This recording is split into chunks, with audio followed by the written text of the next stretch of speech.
Ipararamdam ko sa kanya kung gaano kasakit ang ginawa niya sa akin. Ngayong Lunes na, January 20. Bakit ka na naman nandito? Katulad ka talaga ng tatay mo. Ano gusto mo, ha? Matulad ako sa lahi mo? Lahi ang patapon ng buhay? Teka! Tanungin mo sarili kung bakit ka pastos-pastos! Tapos na ang paghihintay. Sa primo.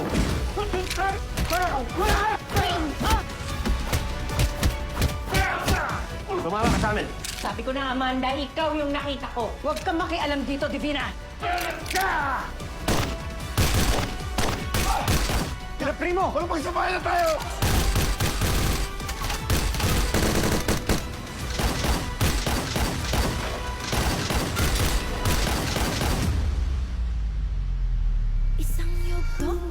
Tapos na ang pagtitiis. Nasa si tatay.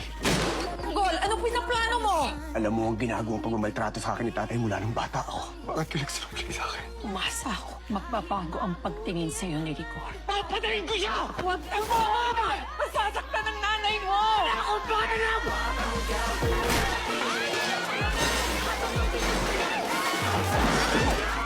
Oras na ng pagtutos.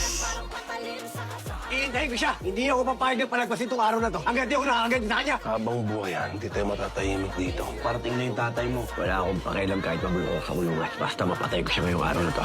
Ikaw!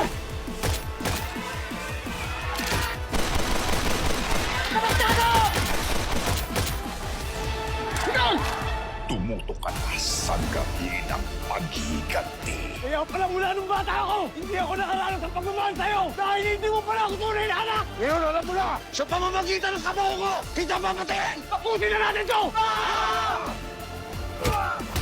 Pagbabayaran mo lahat ang ginawa mo tayo! Tayo!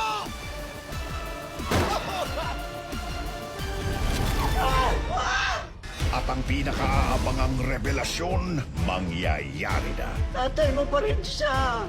Sinong tatay ka? Sinong tatay ka? Alam mo, sa pagmamahal ko. Walang kapatawaran ang ginawa mo sa akin!